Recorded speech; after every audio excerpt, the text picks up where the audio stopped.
How to buy BNB Smart Chain on Coinbase wallet. So this is a step-by-step video. Make sure you watch till the end.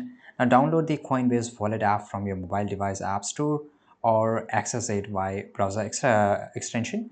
Create a new wallet or import an existing one by following the screen prompt, right? So here you can see on this screen, and once you go and click on buy cryptos here, you will get something like this. And once you're here, it will show your Bitcoin address and Ethereum if you have added it. Now click on it. Now it will show you Ethereum address of wallet, right? So you can scan this QR code or you can just copy your Ethereum address.